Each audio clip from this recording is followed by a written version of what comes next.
All right, here's the third and last subsection for this chapter. And we got to talk about, okay, so what if the police mess up? What if the police violate your Fourth Amendment rights?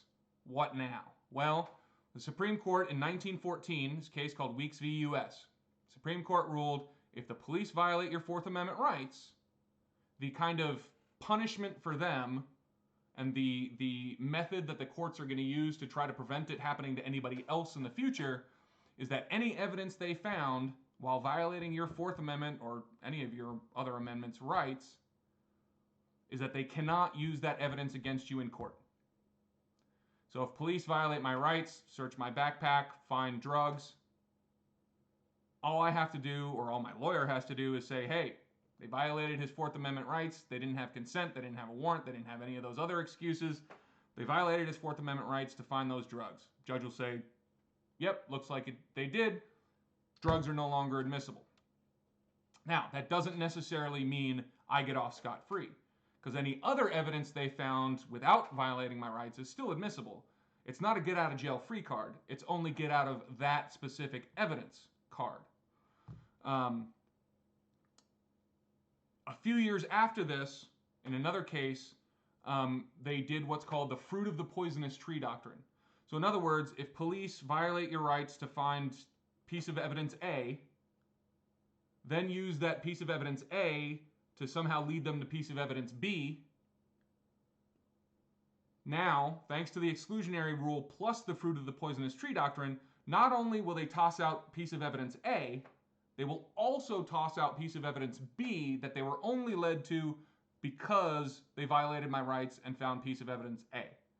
So in other words, police open my backpack, violate my rights, search my backpack, find a key to a locker. Then they use that key to a locker to find the locker, open it with the key they found, and find drugs. After Weeks v. U.S., they would have tossed the key to the locker, but the drugs they found in the locker would have still been admissible.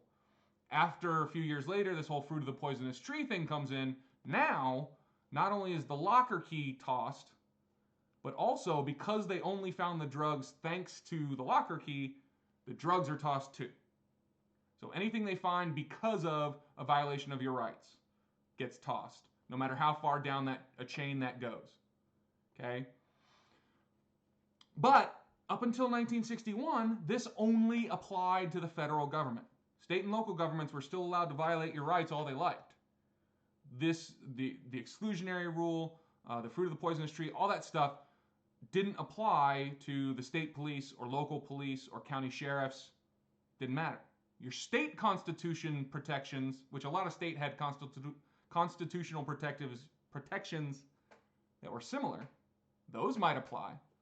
But the federal Fourth Amendment didn't. Up until Matt v. Ohio in 1961.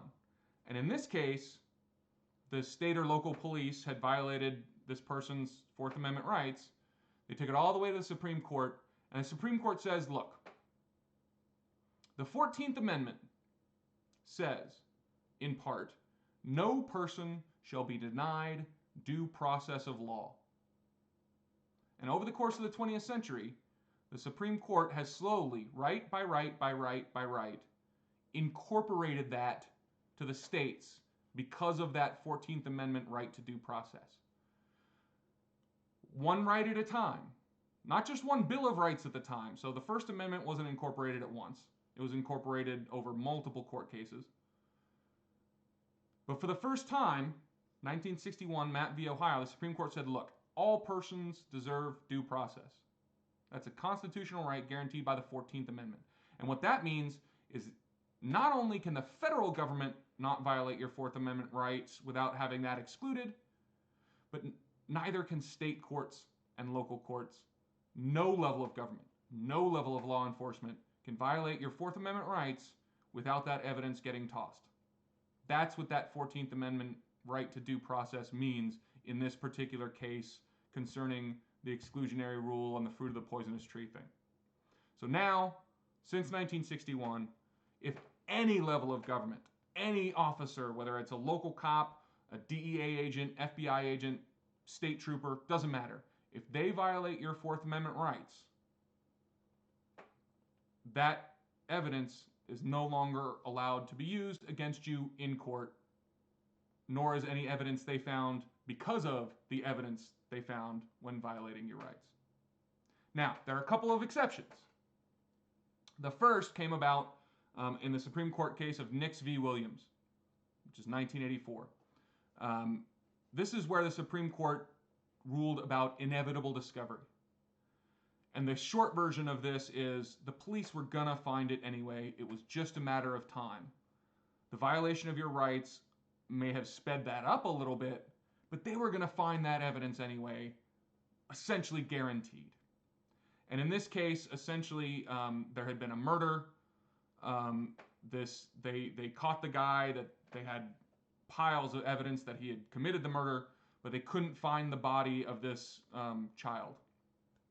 And on the way to prison, the police officer with the prisoner in the back started talking about how, oh, it's so sad, this child's family wasn't going to be able to bury their daughter with Christmas coming up in a few days, and isn't that sad? So the criminal said, all right, fine.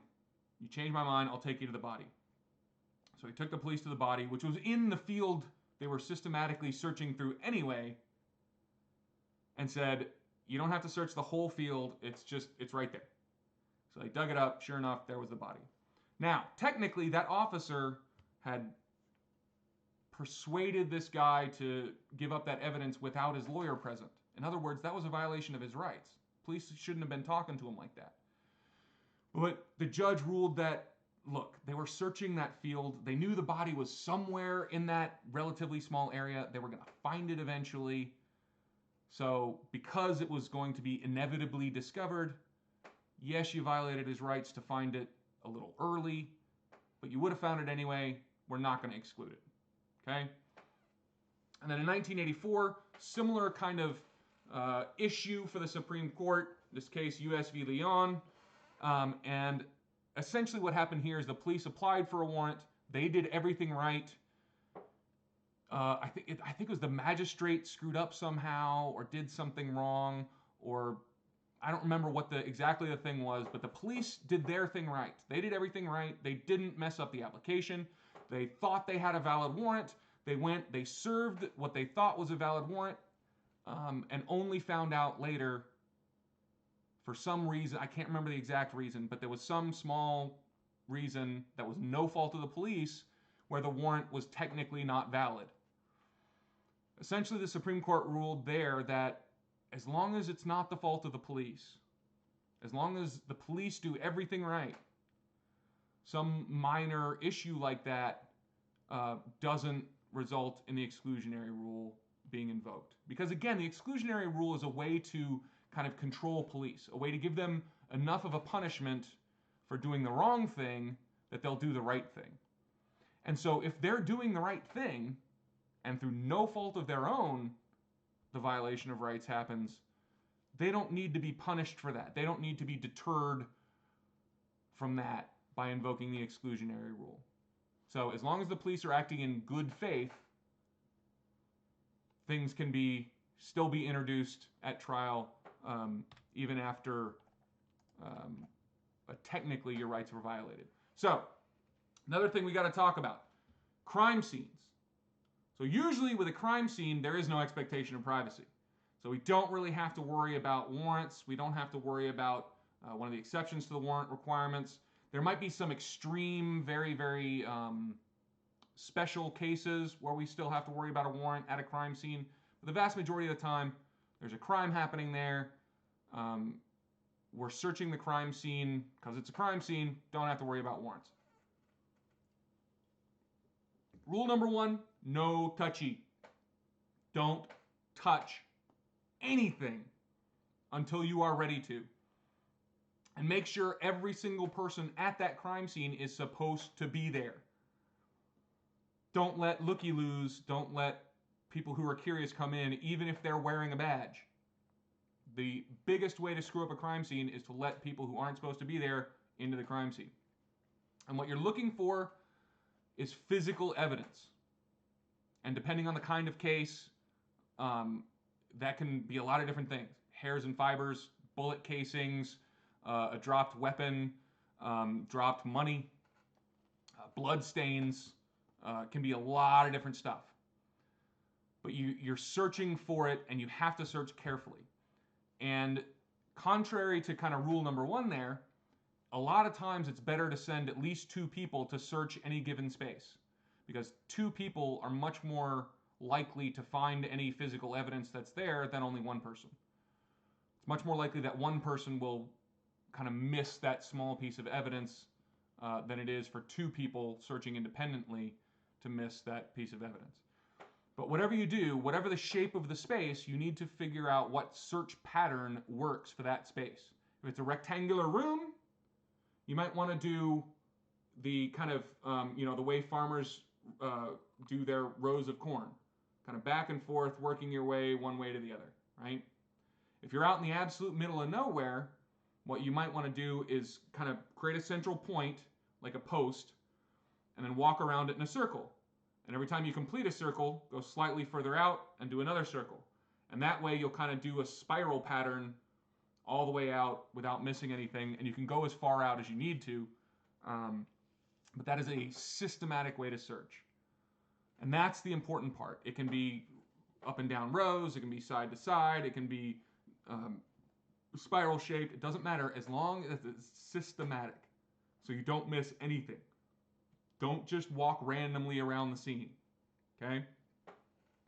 A few other court cases and a few other issues we should talk about. Number one, if you're searching vehicles, very, very important that you search not just the kind of obvious places in the vehicle, i.e. under the seat, in the glove box, between the seat and the console, things like that. You also need to really pay attention to any pieces of the car that aren't standard, that aren't supposed to be there, okay? Lots of people can hide things in these kind of modified vehicles, in these special voids or pockets that they can either create or uncover in a car. So there's lots of times, especially when we're talking about like border searches, smugglers are very good at finding any kind of open space in a car and filling it with some kind of contraband. So you need to look for any way that vehicle has been modified. Is the dash, does it look like the dash has been taken off and put back on? Are there screws that are worn? Is there less space under the seat than there should be? Things like that. You need to keep a good eye out for that. Supreme Court case Michigan v. Summers from 1981. If you have reason to detain the driver, that gives you reason to detain the occupants. You don't need individual probable cause to detain each individual person in that car. As long as you have the reason or probable cause to detain one of them, you have the probable cause to detain all of them. That's not necessarily true for arrest, but it's true for kind of, you have to stay here while we conduct this investigation. And then these 2 other cases, Illinois v. Caballas and Florida v. Harris, these are about dogs, search dogs. Dogs have these great noses, right? So the 2005 case says a dog sniff is not in and of itself a search. And the 2013 case said it's not a search, but if the dog alerts the way it's been trained to do, as long as that dog is shown to be reliable, that can constitute probable cause to then search a vehicle. So if police, pull somebody over, they get the dog out, the dog sniffs around the car, around the outside of the car, and signals, oh, I smell drugs. That can be probable cause to then search that car. Okay? Last thing we're going to talk about is technology. Because the whole plain view doctrine relies on the police officer viewing it essentially with their eyes, right? But what technology are they allowed to use to enhance that? In 2001, the kind of controlling case here was Kilo v. US. And what happened here was police thought that there was probably an indoor marijuana growing operation somewhere in this neighborhood. So they drove up and down the street looking at each house with a thermal imaging camera. And thermal imaging cameras kind of look like this. Okay, where warm things show up with bright colors, cooler things show up as blue, and you can tell the temperature of different things. But it essentially allows you to see at night, it allows you to see hot places and cold places. Building inspectors use them to test the HVAC systems in houses they're inspecting. Really cool technology. But the police were driving up and down the street just watching through this thermal imaging camera to see if they could find a hot room in a house. Because marijuana growing requires lots of lights, which generate a lot of heat. So if there's an indoor marijuana grow operation, it puts off a lot of heat. So they drove down the street and looked, and sure enough, they found a house with a giant glowing room, and they think, there's a marijuana grow operation in that room. So they use that to get a warrant. They serve the warrant. Killo takes it all the way to the Supreme Court, says, look, they used a thermal imaging device on my house without a warrant. Police said, we were in plain view. We were in the car. We were on a public street. Yeah, we used a piece of technology, but it was plain view. We didn't go into their house. We were in public property when we were using this device. And the Supreme Court says, no. This is expanding your perceptions well beyond plain view. If you use a thing like a thermal imaging system, something that's not commonly available to everybody, that's no longer plain view. Simple technology like binoculars, that's okay. Thermal imaging, no, too far. Another important court case about technology was U.S. v. Jones. In this case, police attached a GPS tracker to a person's car and used that to track them all around. And there were a few different reasons why this was ruled to be unconstitutional. But one of them was that the GPS device, even though they were only tracking it on public roads, was still much more an invasion of privacy than, say, assigning a police officer to tail them.